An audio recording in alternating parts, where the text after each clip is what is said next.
안녕하세요. 이철규 목사입니다.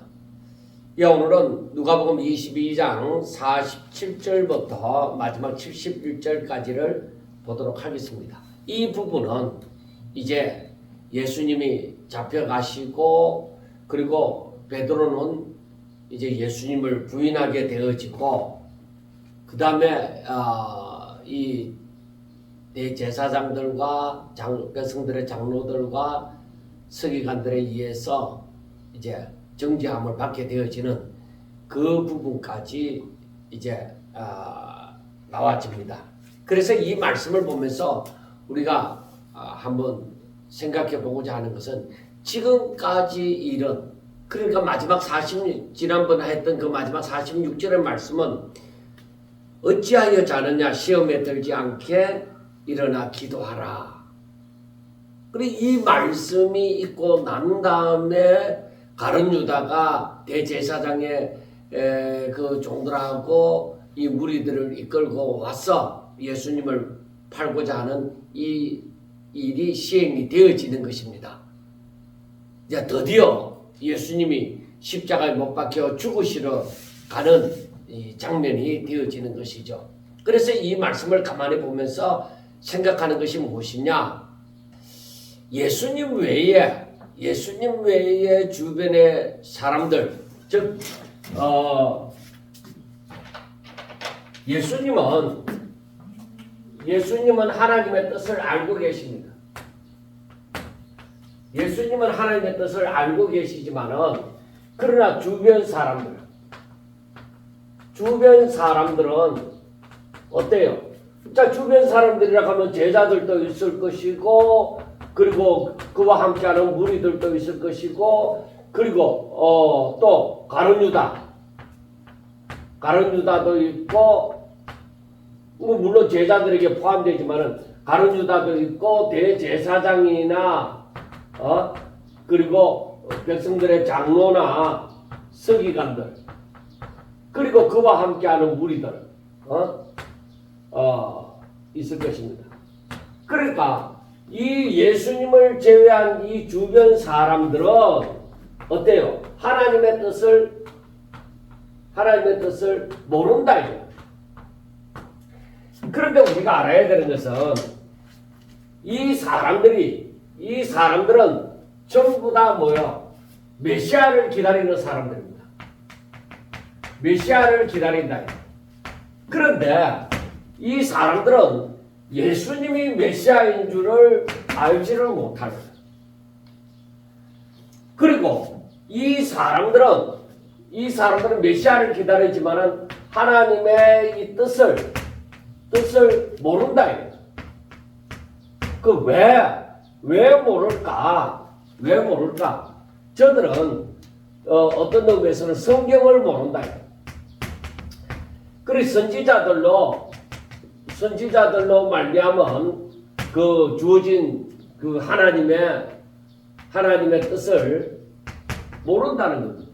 물론 모세오경을 포함해서 이 모세오경에서는 더 앞에 있었던 일이니까 더 깊은 의미가 있죠. 그렇지만은 거기에서는 멀리서 말씀하셨으니까 잘 모르지만은 그러나 선지자들로 말미암아 말씀할 때는 점점 더 가까이 다가오면서 하신 말씀인데 그것을 모른다. 나중에 예수님이 오셔서 세례요한이나 예수님이 오셔서 말씀을 해도 이 하나님의 뜻을 이 사람들은 모른다는 겁니다. 그러니까 호세아 선지자도 말씀하는 것이 내 백성이 하나님을 아는 지식이 없다. 하나님을 알지 못함으로 망한다는 거예요. 자, 그러면은 오늘날 우리가 생각해 볼 때도 중요한 것이 무엇이냐? 내가 하나님을 알지 못하면 망한다. 그러므로 우리가 항상 알아야 되는 게 하나님의 뜻을 알아야 된다. 하나님께서 어떻게 일하시고자 하는가? 하나님의 뜻을 알아야 된다. 그러면은 천국에 들어가는 사람, 즉 이 사람들은 뭐예요? 하나님의 사람들이다. 이 사람들은 어떤 사람들이요? 주여 주여 하는 사람들이냐? 주의 이름을 부르면서 주여 주여 하는 사람들이냐? 아니다. 하나님의 뜻대로 사는 사람들이라야 한다. 그러면 우리가 이 하나님의 뜻을 안다고 하는 것은 너무나도 중요한 것입니다. 자, 우리가 오늘 말씀에 보더라도 말씀하실 때 한 무리가 오는데 12 중에 하나인 유다를 하는 자가 그들을 앞장서 와서 예수께 입을 맞추려고 가까이 하는지라 예수께서 이르시되 유다야 너가 입맞춤으로 인자를 파느냐 하고 말씀을 합니다. 자, 여기에서 보면은 한 무리가 누구하고 와요? 가룟 유다하고 함께 오는 거예요. 왜? 이들은 제사장들의 백성들의 장로들과 제사장들과 함께 한편인 사람들이고 그걸 가룟 유다와 결탁을 했잖아요. 30을 주고 가룟 유다가 예수님을 넘겨주기로 그렇게 했다 이 말이에요. 그래서 이 가룟 유다가 이 무리를 이끌고 이제 예수님을 넘겨주려고 옵니다. 예수님은 이미 이 모든 사실을 다 알고 있잖아요. 자, 가룟 유다가 예수님께 입 맞추려고 옵니다. 왜? 내가 입 맞추는 자가 예수다. 그러니까 그를 잡으면 된다. 그렇게 말씀을 하는 거죠. 그런데 우리가 여기서 알아야 되는 것이 가룟 유다는 예수님께 다가와서 입맞춤으로써 예수님을 팔고자 합니다. 그러니까 그 당시에 입을 맞춘다는 것은 유대 사회에서는 상대를 존경하고 사랑한다는 그 표현입니다. 그런데 가룟 유다가 늘 예수님을 접했죠. 그런데 또 이 가룟 유다가 빠져나갔다가 다시 예수님에게 다가와서 예수님 가고 포옹을 하면서 입을 맞춘다. 그래, 이건 뭐냐면은 나는 당신을 존경합니다. 당신을 사랑합니다. 사랑합니다. 예수님 하면서 입 맞추는데 그 저희는 뭐예요? 이 사람이 예수님이니까 이 사람을 잡아라 하는 것이죠. 자, 그 다음에 봐요. 자, 우리가 52절 보면은 예수께서 그 잡으러 온 대제사장들과 성전의 경비대장들과 장로들에게 이르시되 너희가 강도를 잡는 것 같이 금과 몽치를 가지고 나오느냐 하고 말씀을 했습니다. 이 사람들은 어떻게 나와요? 가룟 유다처럼 사랑합니다 하면서 와갖고 확 잡는 것이냐? 아닙니다. 이제는 완전히 적으로 생각하고 무기를 들고 직접적으로 나서는 거예요. 그러니까 우리가 사탄의 이 이중성을 볼 수가 있습니다. 사탄이 어떻게 다가오느냐? 사탄이 다가오는 방법이 이중성입니다. 어떻게 다가오냐? 아주 기만하여 그 자기를 속이고 양의 탈을 쓴 일이죠. 그러니까 우리가 광명의 천사로 저가 다가오는 것입니다. 빛의 천사, 광명의 천사처럼 양의 탈을 쓴 이리처럼 다가오는 거예요. 이것은 고린도 후서 11장 13절과 14절을 보면 돼요. 그 다음에 아예 노골적으로 적극적으로 내가 당신을 죽이고자 한다, 잡으려고 한다. 그러니까 아예 드러내놓고 노골적으로 나옵니다. 그리 금과 몽치를 들고 나옵니다. 그리 기반적으로 나오는 것은 입맞춤으로 나옵니다. 그래서 이 아주 기반적으로 나오는 것은 입맞춤으로 나와서 강명의 천사처럼 가정을 합니다. 그래 금과 몽치를 노골적으로 나올 때는 금과 몽치를 들고 나옵니다. 그러니까 사탄이 하는 일은 뭐냐 이게 사탄이 하는 일은 바로 궁극적인 목표가 인간을 범죄케 만들고 그 다음에 타락시키도록 만들고 그 다음에 하나님을 대적하도록 만들고 결국에 가서는 뭐예요? 멸망시키겠다는 것이죠. 멸망시키겠다는 것입니다. 그래서 우리가 이것을 보면은 정말 어떤 딱 선을 긋기가 참 애매한 것이 인간에게는 자유의지가 있기 때문입니다. 그런데 가룟 유다에 대해서는 지난 시간에도 말씀을 드렸지만은 가룟 유다는 아예 드러내놓고 뭐요?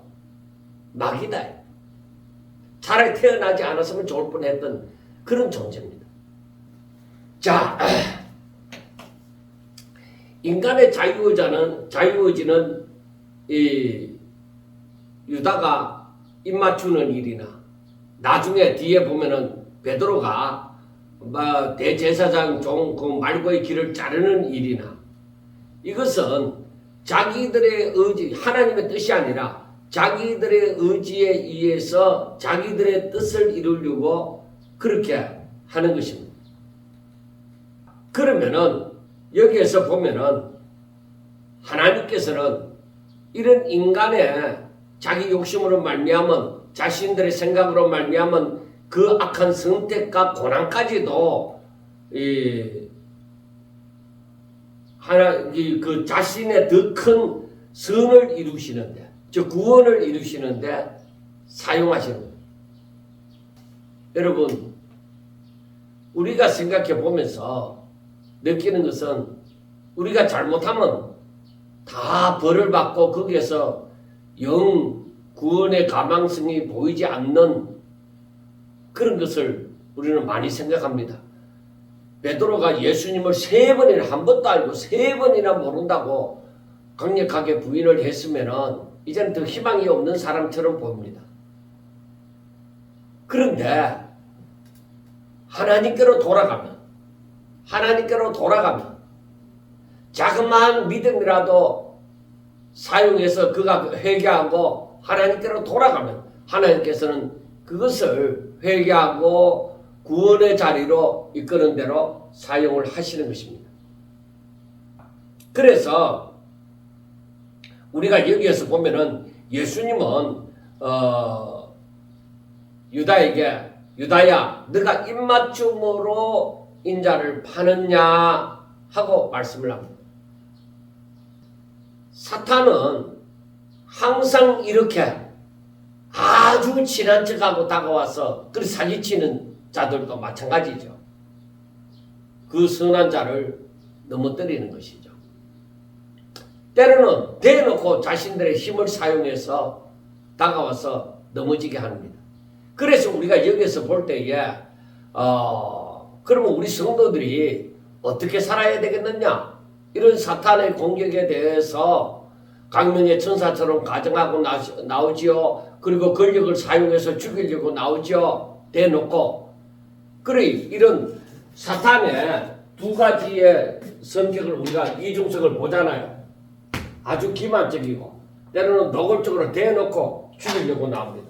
그래서 우리가 이걸 보면서 사람들이 해야 되는 것이 무엇이냐? 첫 번째 이게 사탄인지 아닌지 우리가 영적으로 분별력을 가져야 돼요. 중요한 것이 영적 분별력을 가져야 돼요. 그리고 이 분별을 할 줄 알아야 돼요. 이게 하나님께로부터인지 마귀로부터인지 이 분별을 할 줄 알아야 돼요. 그리고 이 분별을 하는 그 기준이 무엇이냐? 하나님 뜻을 알아야 돼요. 하나님 뜻을 아는 것은 바로 말씀입니다. 기도하면서 신비적으로 뭐 그렇게 하나님이 내 때 어떤 계시를 했다. 물론 그런 일도 있겠지만 그러나 그 모든 것은 하나님의 말씀, 하나님의 말씀이 기준이 돼요.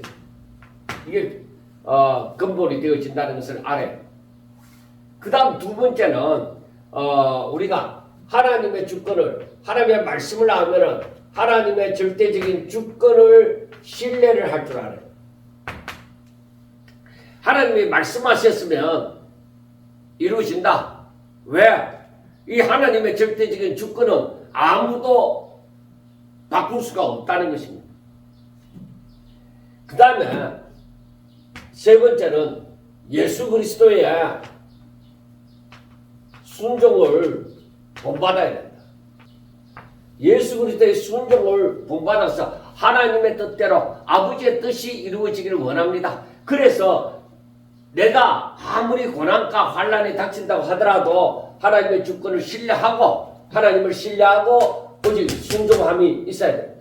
그 다음 네 번째는 바로 이 일을 위해서 우리가 46절에도 말씀을 했지만은 어찌하여 자느냐 시험에 들지 않도록 기도해라. 그러니까 이것을 하나님을 의지하고 즉 하나님을 신뢰함으로 즉 하나님을 의지하고 하나님 앞에 내 영혼을 부탁하고 내 삶을 부탁하고 하는 것이죠. 그 다음에 마지막으로는 혼자가 아니라 공동체가 하나가 되어져서 기도하는 것.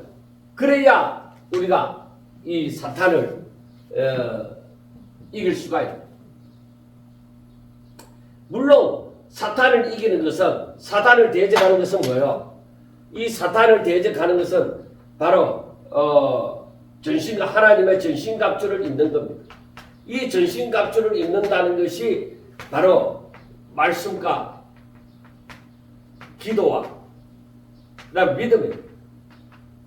우리가 이처럼 이 사탄은 아주 달콤하게도 다가오지만은 때로는 우리에게 불안감과 그 공포감을 두려움을 심어주는 그러한 폭력적으로 다가와서 우리의 마음을 흐트러지게 만들고 오직 하나님을 바라보는 그 믿음을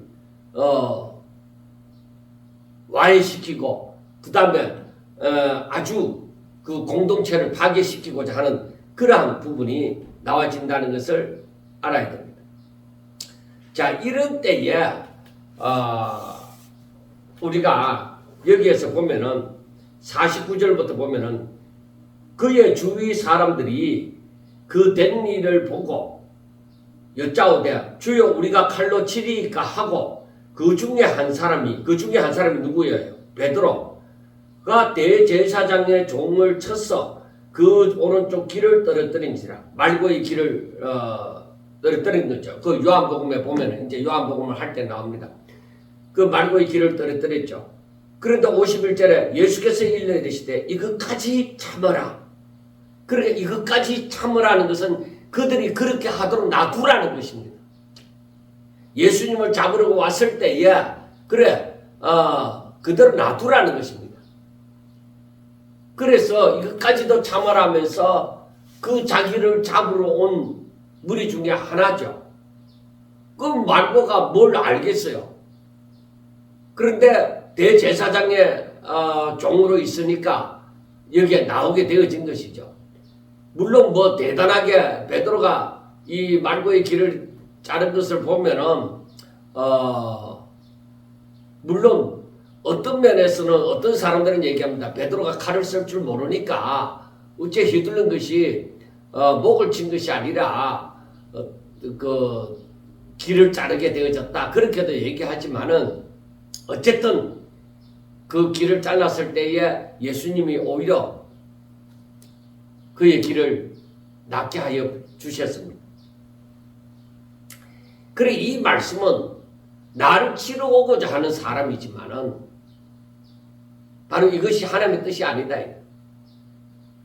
그래서 저는 그 이웃을 사랑하라는 말씀을 그대로 실천해서 그를 사랑으로 그의 길을 붙여서 낫게 해 주신 것입니다.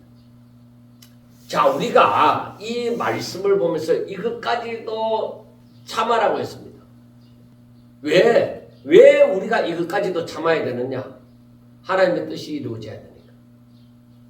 하나님의 뜻이 이루어지는 것이 우선적이다. 내가 내 자신을 방어하는 것이 우선이 아니라 내가 사는 것이 우선이 아니라 하나님의 뜻이 이루어지는 것이 우선이라는 것입니다. 예수님의 기도 감난산에서의 그 기도에서도 우리가 알아볼 수 있지만은 내 뜻이 이루어지는 것이 아니라 내 원대로 이루어지는 것이 아니라 아버지의 원대로 하나님의 뜻이 이루어지는 것이 우선이기 때문에 이것까지도 참아라는 겁니다. 그래서 여기에 예수님이 하시는 말씀을 보면은 52절에 예수께서 그 잡으러 온 대제사장들과 성전의 경비대장들과 장로들에게 이르시되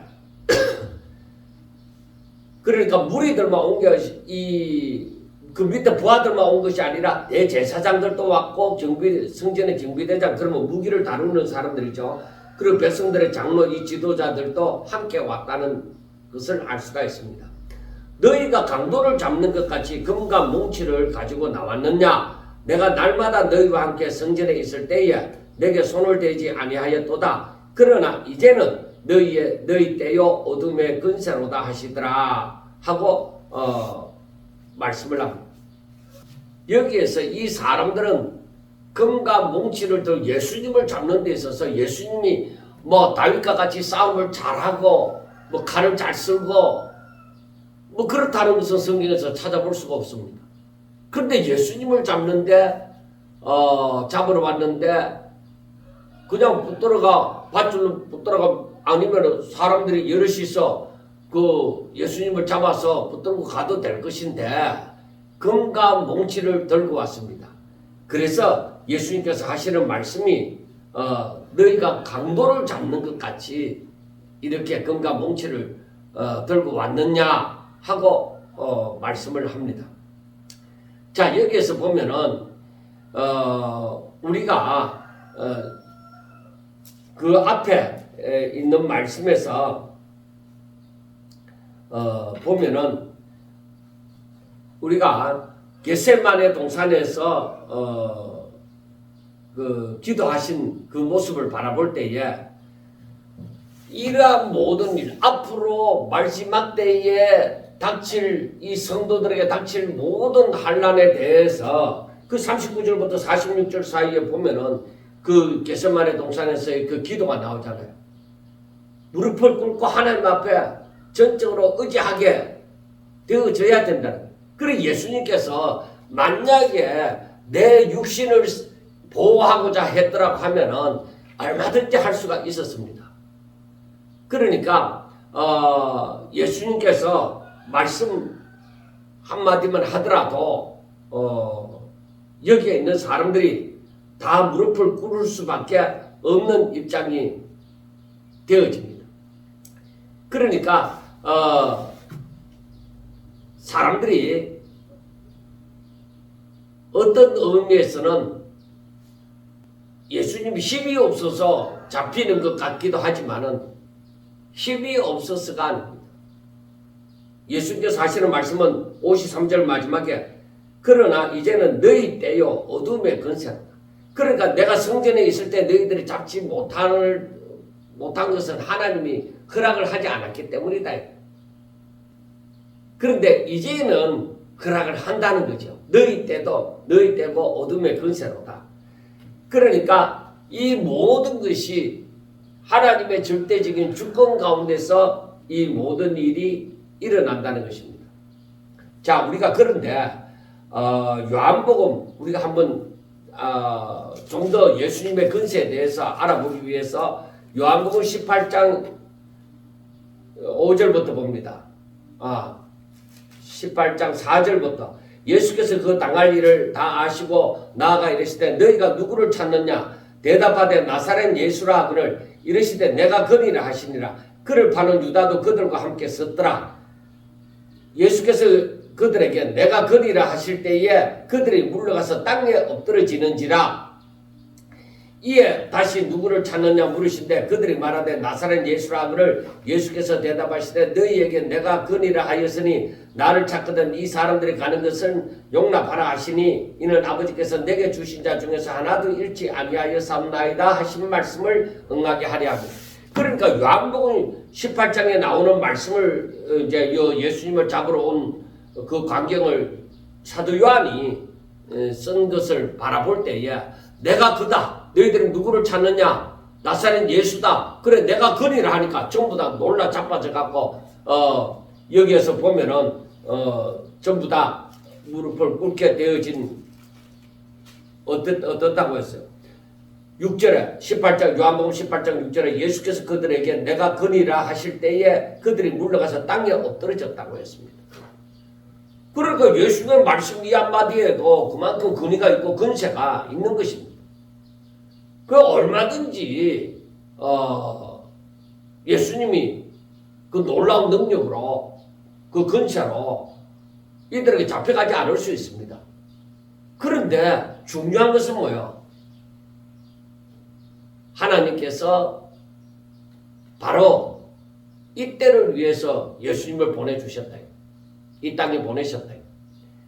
예수님은 바로 이들에게 잡혀 죽어야만 되는 것이 하나님의 뜻입니다. 그렇기 때문에 지금 이제는 너희 때고 어둠의 근세로다 하고 얘기합니다. 그 일시적으로 이걸 허용을 하는 것이죠. 예수님이 잡혀가도록 하는 것이죠. 그리고 예수님도 이 사실을 다 알고 계시잖아요. 그래서 베드로가 말고의 길을 잘랐을 때는 이것까지도 참아야 된다. 바로 그들이 이렇게 하도록 놔두라 하는 것이죠. 저 사람들이 적이 아니라 우리의 싸움은 혈과 육을 상대하는 것이 아니라고 얘기했죠. 그러니까 실질적인 것은 마귀의 그 어둠의 근세에 대하여 싸우는 것이죠. 그리고 그 싸움을 위해서 바로 예수님이 바로 그 사람들의 죄를 짊어지시고 십자가에 못 박혀 죽으시는 것이죠. 그런데 이와 같이 예수님이 근세와 능력이 있음에도 말미암아 요한복음 18장에 보면 이와 같은 근세와 능력이 있음에도 말미암아 그 잡히시는 것은 오직 하나님 아버지의 뜻을 위해서입니다. 이 뜻을 이 하나님의 뜻대로 뜻이 이루어지기를 원해서 지금 순종하는 모습입니다. 그래서 여러분 한번 가만히 생각해 보세요. 여기서 처음에 얘기했잖아요. 예수님은 하나님의 뜻을 압니다. 하나님의 계획을 압니다. 그리고 이때가 어느 때인지 압니다. 지금 십자가가 바로 눈앞에 있다는 것도 압니다. 그렇기 때문에 만찬을 행할 때에 제자들에게 이미 그 말씀을 다 해주셨고 나를 기념하라고도 말씀을 했습니다. 그리고 베드로에게도 너가 회개하고 돌아서서는 네 형제들을 굳게 하라. 그런 부탁의 말씀도 하고 시험에 들지 않게 기도하라고도 말씀을 다 했습니다. 예수님은 하나님의 뜻을 알지만 이 주변 사람들은 뭐요? 저들이 메시아를 기다린다고 해서 다 하나님의 사람들이 아닙니다. 하나님의 뜻대로 사는 자라야 됩니다. 저들이 하나님 주여 주여 하지만은 하나님의 사람이 아니다. 그러니까 예수님이 이 다가오는 모든 일들을 하나님의 그 허용하신 가운데서 허락하신 가운데서 다 이루어지는 것을 아는 게. 그리고 베드로가 말고의 길을 잘랐을 때도 이것까지도 참아야 된다. 그들을 그대로 하는 대로 두라. 그리고 말고의 길을 낫게 해주십니다. 그리고 금과 뭉치를 들고 온 그 사람들에게 내가 성전에 있을 때 너희들이 날 잡지 않았잖아. 근데 이제 지금은 강도를 잡는 것 같이 그 강도 중 하나와 같이 여김이 되어지는 것이죠. 그러니까 강도를 잡는 것 같이 너희들이 이렇게 금과 뭉치를 들고 나오느냐 하고 얘기를 하죠. 그래, 너희들이 나를 잡아가려거든 잡아가라. 왜? 지금 너희들에게 허락된 시간이다.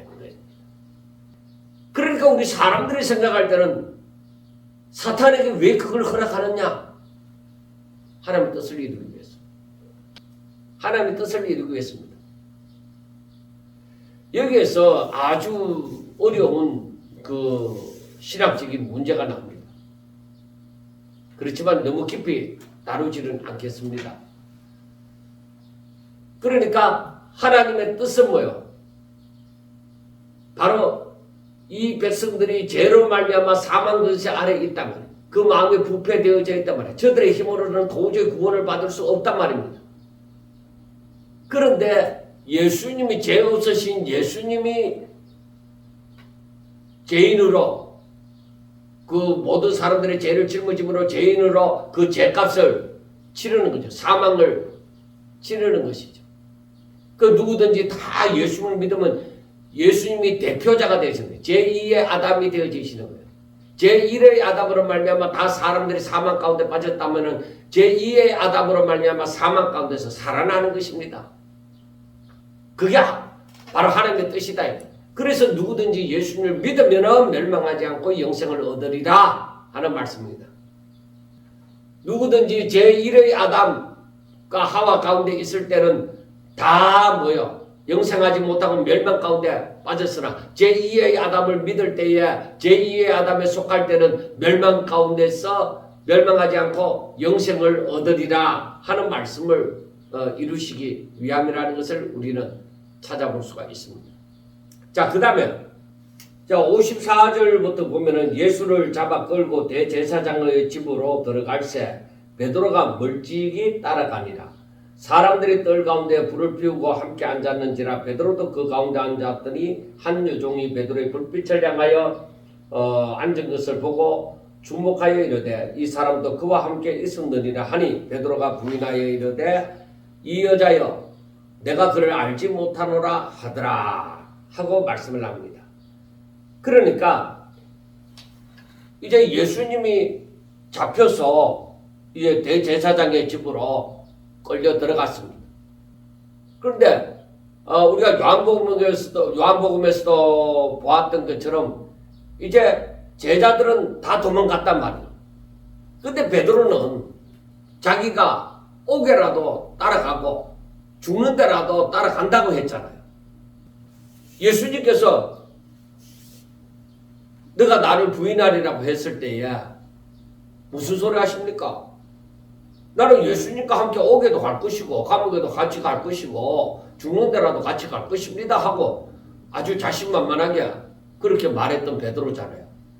그런데 지금은 예수님이 잡혀가는데 거기에 함께 동행하는 것이 아니라 멀찍이 따라가는 거예요. 예수님과는 아무 관계도 없는 사람처럼 이제 자기의 신분을 숨기고 따라가는 것이죠. 멀찍이 가는 겁니다. 그래서 지금 베드로의 그 심정은 난 예수님과 상관없는 사람이야.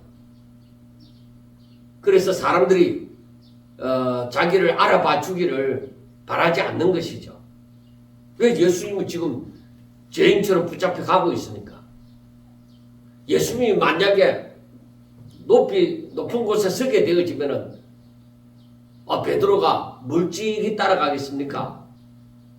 수제자답게 그 곁에서 있지 않겠습니까? 서로 누가 높은 사람인가 하고 다투는 사람들이. 그런데 지금 다 도망가고 베드로가 이제 멀찍이 따라가죠. 자신의 신분을 드러내지 않죠.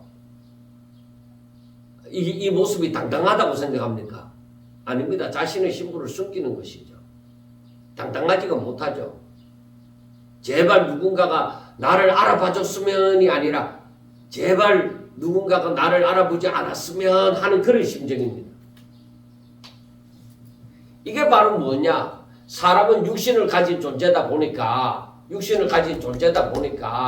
뭔가 그 두렵고 불안한 그 상태입니다. 인간의 본능적인 모습입니다. 살고자 하는 그 본능적인 그 모습입니다.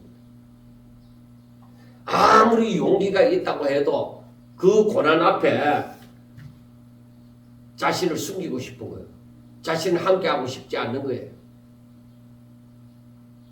자, 그런데 사람들이 뜰 가운데 불을 피우고 함께 앉았는지라.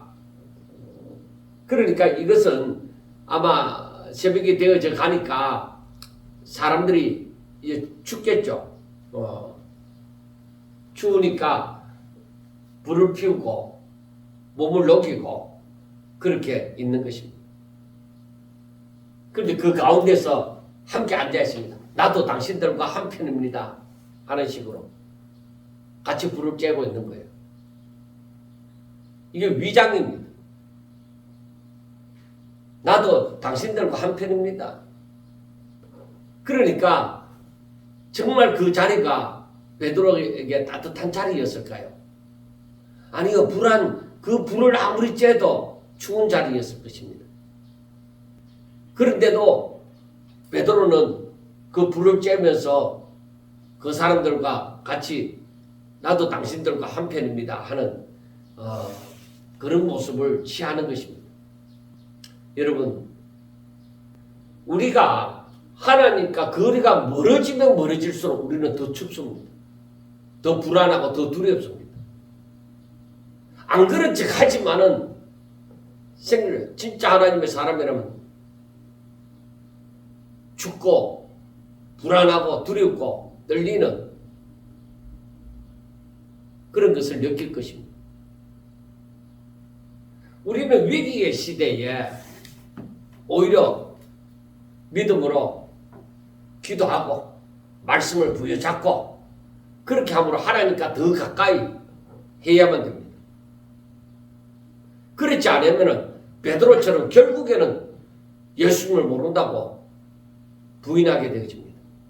내가 옛날에 교회 몇 번 나갔지만은 나 그 이후로 안 나가요. 뭐 내가 나가도 그냥 내 마음의 안정을 위해서 나갔지 나 예수님이 하나님 믿는 거 아닙니다.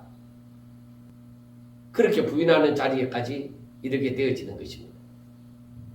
이 모든 것이 뭐예요? 육체를 가진 존재가 자기의 그 안정감을 누리기 위해서 나오는 일입니다. 그런데 여기에서 보면은 한 여종이 나타나서 이 사람도 그와 함께 있었느니라 하고 얘기합니다. 그런데 이 여종이 말을 했다는 거 보면 그 당시에 여자는 별로 그리 중요한 존재가 아니었거든요. 그래 하찮은 존재로부터 당신도 예수님과 함께 있었다 그렇게 말을 하니까 그 말 앞에 여자의 말 한마디 여종의 말 한마디 앞에 그냥 베드로가 무너져 버립니다. 뭐라고 합니까? 이 여자야, 난 그를 알지 못해. 예수님은 이미 베드로가 3번 부인한다는 걸 알고 있었지만은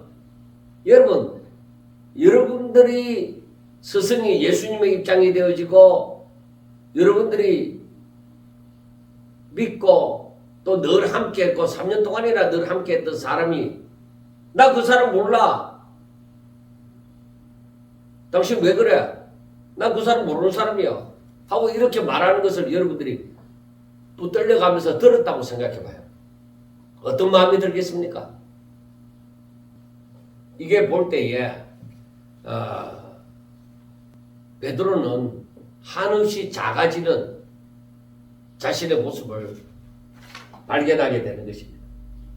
내가 육체를 생각할 것 같으면은 진짜 육체를 능가하는 육체를 이길 만한 그 믿음이 없이는 이렇게 무너집니다. 그래서 우리가 신앙생활을 하면서 살 때 내가 육체의 소욕대로 사는 것이 아니라 영의 소욕대로 우리가 이 땅에 육체가 이 땅에 있을 동안에 그 육체대로 육체의 원함을 따라 육체의 본능을 따라서 사는 것이 아니라 하늘나라의 소망을 두고서 바로 신령한 것을 위하여 산다고 하면은 사는 모습이 달라질 것입니다. 생각하는 것도 달라질 것입니다. 자, 그 다음에 58절을 보면은 조금 후에 다른 사람이 보고 이르되 너도 그 도당이라 하거늘 베드로가 이르되 이 사람아 나는 아니로라 하더라. 아마 이번에는 다른 사람이라고 할 때 다른 여종인지 뭐 아니면 남종인지 모르지만은 아무래도 남종인 것 같습니다. 그런데 시간이 얼마 지나지 않아서 다른 사람이 야 너도 그 도당 한패잖아 그렇게 얘기하니까 이 사람은 나는 아니다. 난 그 사람하고 앞에 아니다. 당신이 사람 잘못 봤겠지. 난 그 사람 몰라. 여러분 한번 거짓말하면 가속도가 붙어서 더 잘하게 되어집니다. 그래서 나도 당신들과 같이 예수님을 모르는 사람이야. 나 그 사람에 관심 없어. 그런 식으로 말하는 게 되어집니다. 자, 그 다음에 1시간쯤 있다가 또 1시간 지나고 난 다음에 한 사람이 장담하여 이번에 확실하게 이제 얘기하는 거죠. 이는 갈릴리 말하는 거 보니까 사투리 쓰는 거 보니까 갈릴리 사람이다 이거예요. 너는 진짜 갈릴리 사람이고 그와 함께 있었다 이렇게 얘기하니까 베드로가 이 사람아 나는 너가 하는 말을 알지 못하노라. 그 적극적으로 부인을 하는 것입니다. 그러니까 여기에서 아직 말하고 있을 때에 닭이 곧 울더라 합니다. 이 사람아 나는 너가 하는 말을 알지 못하노라 하는데 아직 말하고 있을 때에 닭이 울었습니다. 닭 울기 전에 네가 3번 나를 부인한다고 했는 말씀이 그대로 이루어진 것입니다. 자, 우리가 사람들은 베드로처럼 자신의 말투까지 부정하면서 자신의 정체성을 지우려는 비참한 선택을 합니다. 살려고. 그래서 우리가 생각하기를 내가 이 세상에 살면서 하나님의 사람으로 사느냐 아니면 내 정체를 숨기고 세상 사람과 같이 사느냐 나를 숨기기 시작하면 끝없이 숨깁니다. 그런데 56절에서 보면은 한 여종이 질문한 것이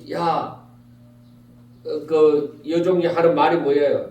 너도 그와 함께 있었느니라 하니까 그냥 아니야 나 몰라. 그리고 58절에서는 너는 그 도당이라 하고 직접적으로 그 정체성을 지적하게 되어지니까 반복해서 부인합니다. 아니야 무슨 소리야 나는 아니다 하고 얘기합니다. 그 다음 59절에서는 지역적인 방언으로 인하여 정체가 드러나니까 바로 맹시하면서 부인을 한 것입니다.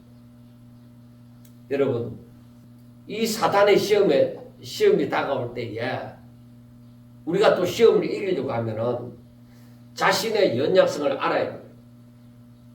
그리고 내가 내 힘으로 어떻게 감당하고자 하면은 넘어질 수밖에 없다는 것을 알아야 돼요.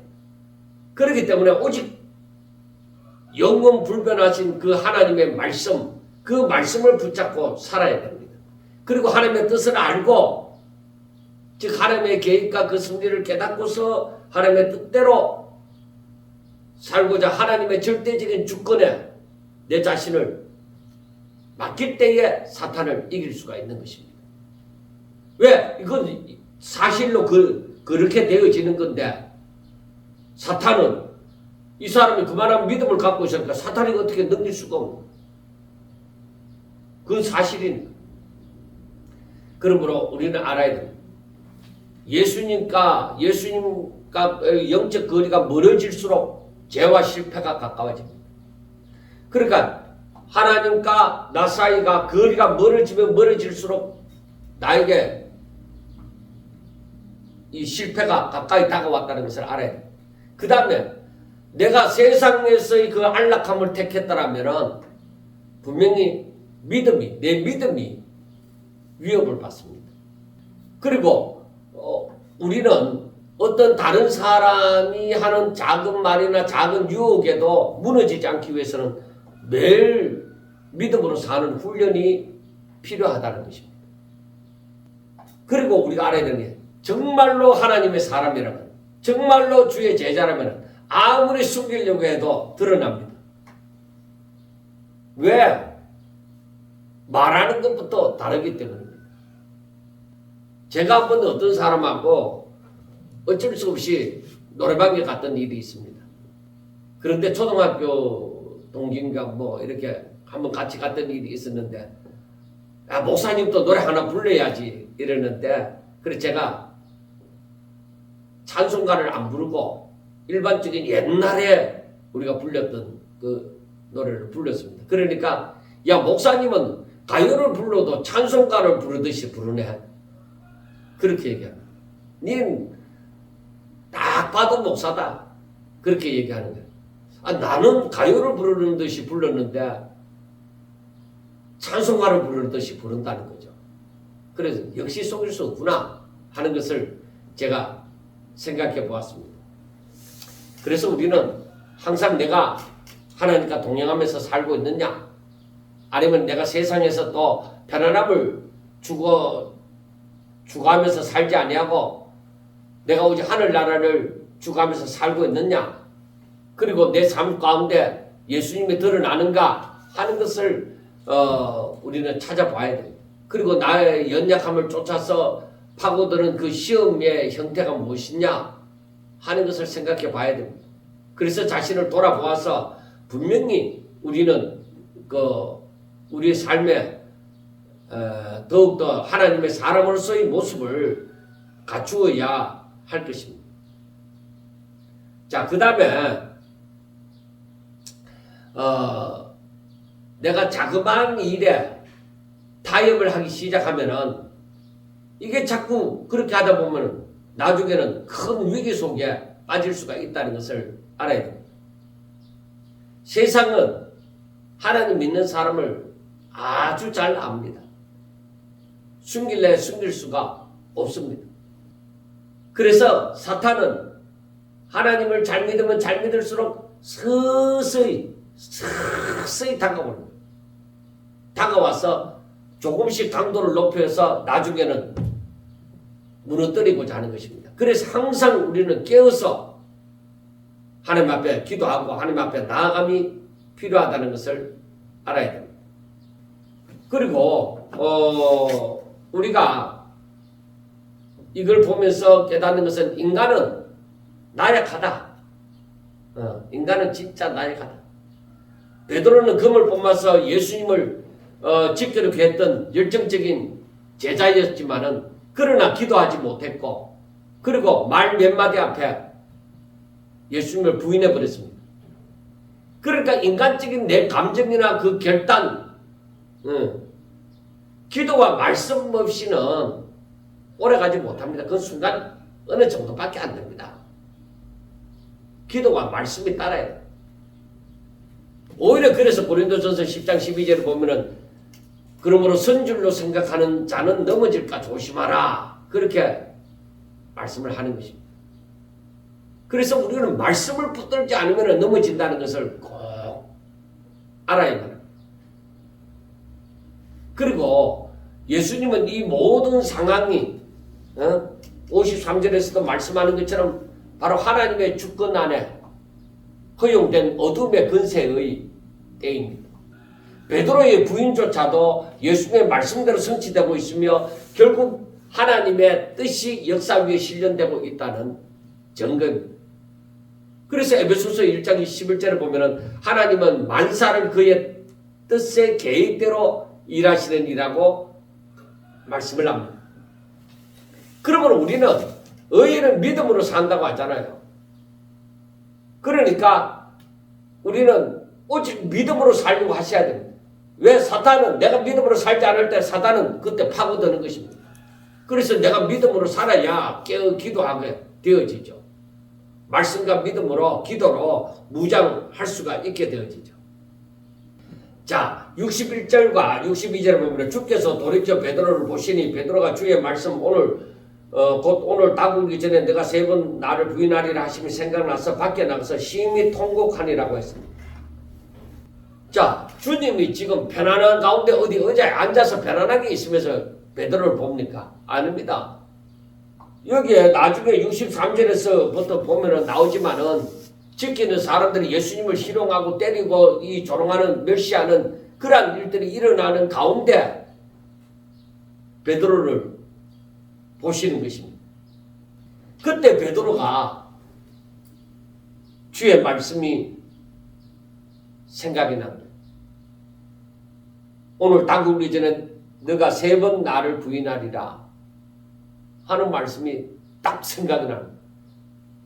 그러니까 그 자리에 있을 수가 없는 거예요. 어둠의 세력들의 자리에 있을 수가 없는 겁니다. 그래서 밖으로 나가서 심히 통곡합니다. 사랑하는 여러분, 어둠의 자리에서 회개의 역사가 일어납니까? 거기를 나와요. 이건 아니다. 내가 이렇게 살 수는 없다. 나 이렇게 살면 안 돼. 그 자리에서 빠져나와야 되는 거예요. 그럴 때에 진정한 회개의 역사가 일어나는 거예요. 그 자리에서 벗어나야 되는 거예요. 돌이켜야 되는 거예요. 돌아서야 되는 거예요. 이건 단순한 후회가 아니라 자신의 죄를 깊이 깨닫고 애통하는 진정한 회개의 증거입니다. 그 회개하고 나면 변화가 오게 되어지고 그 이후에는 뭐요? 생명 걸고 복음을 전가하고 형제를 굳게 하는 그러한 사명을 이제 온전히 감당하게 되어지는 것입니다. 그래서 우리가 이 말씀을 가만히 보면서 항상 우리는 하나님을 바라보고 하나님 날 한번 봐주세요. 하나님의 얼굴빛을 내게 비추어 주세요. 내가 오직 주만 바라보게 해주세요. 항상 주의 말씀을 생각하며 살게 해주세요. 내가 오직 믿음을 다하사 오직 믿음으로 살게 하여 주소서. 내 죄를 회개하고 온전히 깨끗하게 하사 정결하게 하사 정말로 순수한 심령으로 하나님 앞에 나아가게 해달라고, 하나님을 믿게 해달라고, 섬길 수 있게 해달라고 그렇게 기도해야 될 줄로 믿습니다. 우리는 그래서 항상 생각하기를 주님의 눈길을 느끼고 있느냐, 하나님이 지금 나를 보시고 계신다고 은혜의 시선을 인식하느냐, 그 다음에 하나님의 말씀이 진짜 내 안에 살아있나, 내가 진정으로 죄에 대해서 회개하고 있나, 나는 지금 통곡이 필요한 자리인가, 아니면 누군가를 위해서 주님의 눈으로 돌이켜야 할 자리인가 하는 것을 생각해 보라는 것입니다. 참, 우리 사람이 이렇게도 연약합니다. 사탄의 자그마한 시험에도 사람은 감정이 있는 존재라서 불안도 느끼고 두려움도 느끼고, 진짜 절대적인 존재가 나를 지켜주지 않으시면은 사람은 항상 조바심 가운데 긴장 가운데 살아가는 연속입니다. 그래서 사람들이 그걸 해소하기 위해서 돈을 벌려고 하고 권력을 가지려고 하고, 그러다가 거짓말하고 사람을 죽이고 사기치고 큰 죄를 범하고, 그러니까 그걸 잊으려고 어떻게 진짜 이 천국이 없을까, 안식이 없을까, 그래서 마약도 하고 하는 거 아닙니까? 그 다음에 63절부터 보면은 지키는 사람들이 예수님을 희롱하고 때리며 그의 눈을 가리고 물어 이르되 선지자 노릇하라, 너를 친 자가 누구냐 하고 이외에도 많은 말로 욕하더라. 그리고 이 사람들이 지워버렸네. 이 사람들이 예수님 외에 다른 사람들은 예수님을 메시아인 줄로 온전히 알지 못하니까 이렇게 예수님을 죄인 취급하는 거예요. 이야, 정말 이 사람은 메시아가 아닌데 메시아 자신을 메시아라고 하고 하나님의 아들이라고 하는 사람이다. 이런 모슬놈이 있나? 하나님에 대해서 모르는 사람들은 그냥 어느 누구가 힘이 있는 자가 말을 하면은 그대로 믿고 뭐 더 이상 뭐 그 사람들이 연구를 하겠습니까? 어떻게 하겠습니까? 그래 지도자의 말을 듣고 그렇게 예수님을 생각하는 것이죠. 그래서 예수님을 희롱하고 때리고 눈을 가리고 선지자 노릇하라, 너를 친 자가 누구냐? 그리고 많은 말로 욕을 하고, 이게 전부 다 뭐예요? 무지에서 나온 행동입니다. 그런데 우리가 베드로전서에 보면은 베드로전서 2장, 베드로전서 2장을 봅니다. 베드로전서 2장에 23절. 욕을 당하시되 맞대어 욕하지 아니하시고 고난을 당하시되 위협하지 아니하시고 오직 공의로 심판하는 이에게 부탁하시며 친히 나무에 달려 그 몸으로 우리 죄를 담당하셨으니 하고 말씀을 합니다. 그 사람들이 이렇게 희롱하고 때리고 눈을 가리면서 선지자 노릇해라, 너를 진짜가 누구겠느냐 하고 이렇게 또 하면서 욕을 합니다. 그런데 사람들은 아무것도 알지 못하고 이렇게 하지만 예수님은 다 아십니다.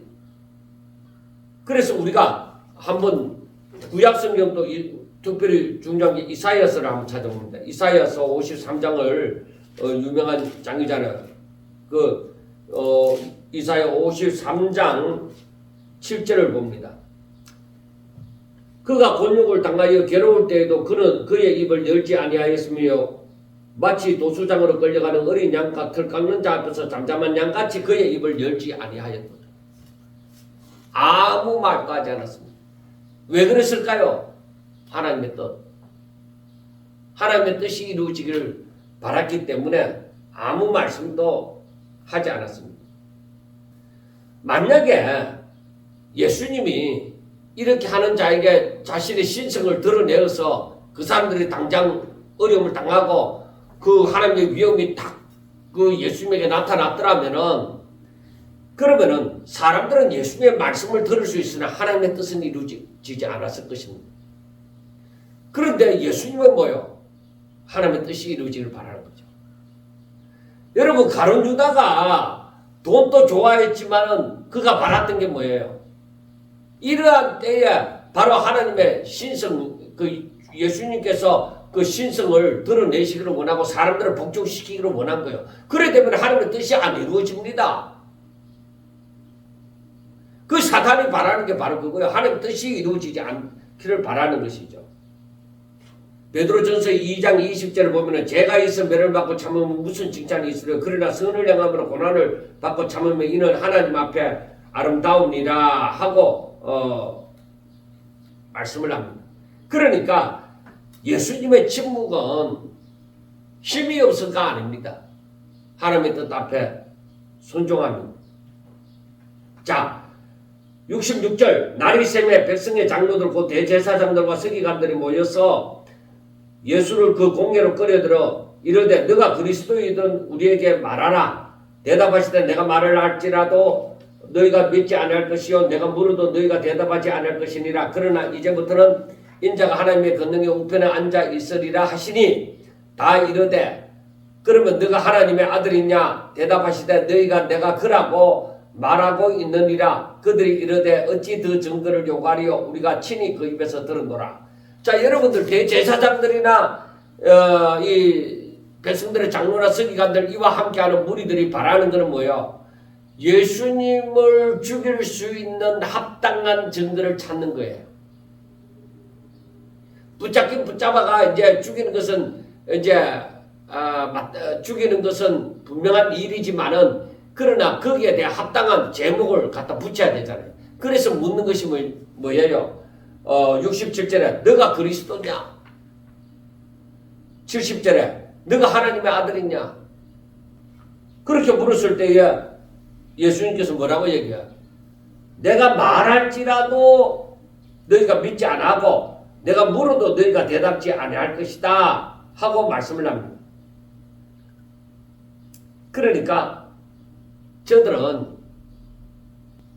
예수님께서 이 성전에서 이제 장사하는 자들 내쫓고 할 때에 그 대제사장들이나 그런 사람들이 예수님에게 다가와서 물었습니다. 네가 무슨 것으로 이 일을 행하느냐? 그랬을 때 예수님께서 그러면 좋다. 내가 대답할 건데 내가 묻는 질문에 대답하면 내가 할 거다. 자, 세례 요한의 세례가 하늘로부터냐 사람으로부터냐 하고 물었을 때 저들이 곰곰이 생각해 보다가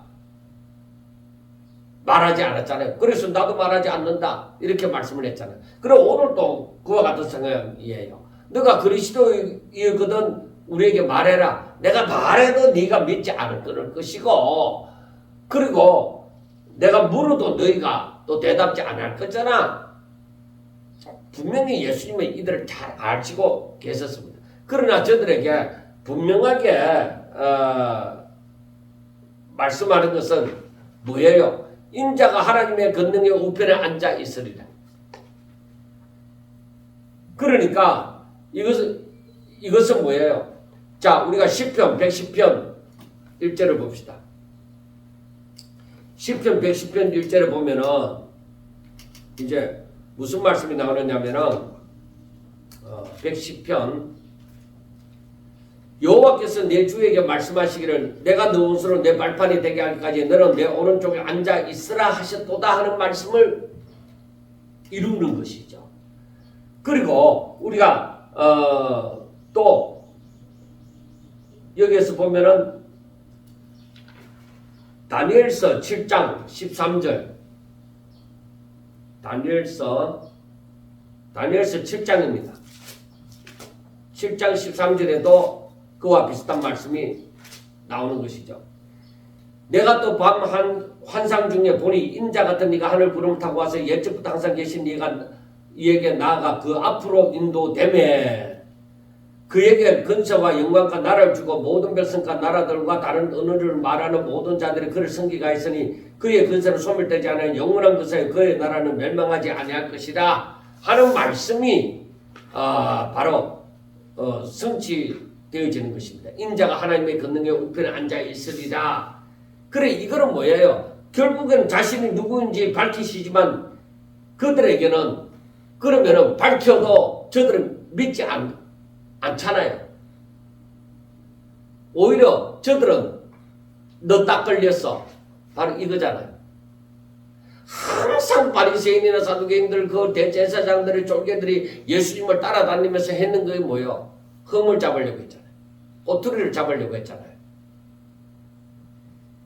그런데 저들은 그 꼬투리를 잡지 못하고 지금 여기까지 온 거예요. 그래 여기까지 와서 너가 그리스도냐, 너가 하나님의 아들이냐 하고 물을 때에 바로 이렇게 말씀을 하여 주시는 것입니다.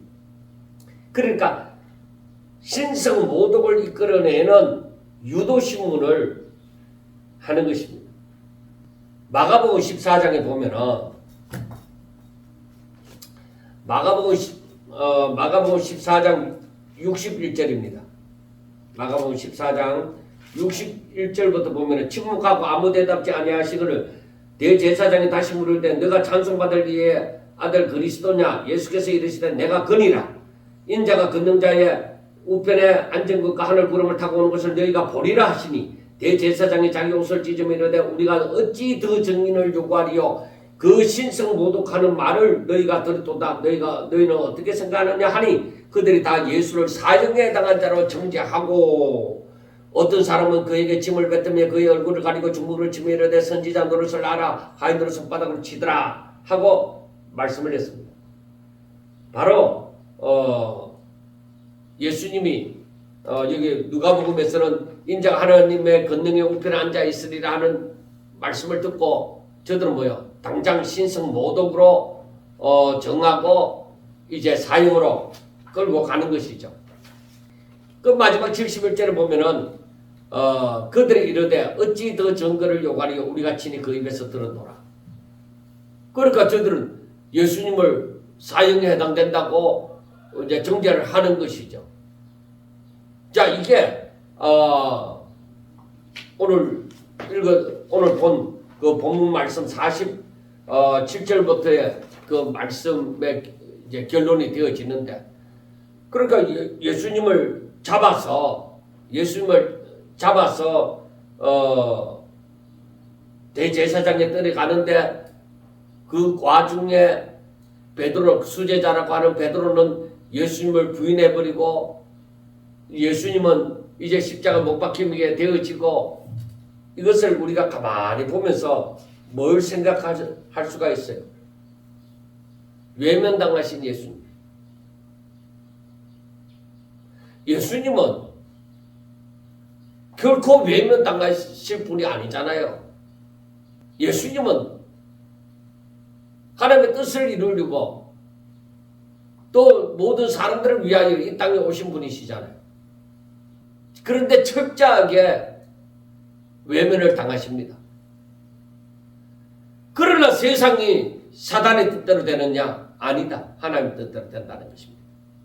우리가 그 다음 마지막에 있는 그 누가복음의 그 마지막 장 23장 24장을 보면서 우리가 더욱더 알게 되겠지만은 여러분 세상이 아무리 압박하고 조여오더라도 하나님을 조일 수는 없습니다. 하나님의 허락이 없이는 모든 것이 이루어지지 않습니다. 그래서 우리는 어떤 일을 만나든지 항상 주를 바라보고 하나님의 약속의 말씀을 부여잡고 믿음으로 기도하고 나아가는 성도가 되셔서 예수님처럼 세상이 철저하게 나를 외면할지라도 오직 하나님의 뜻을 이루고자 걷는 저와 여러분들이 될 수 있기를 주의 이름으로 축원합니다. 감사합니다.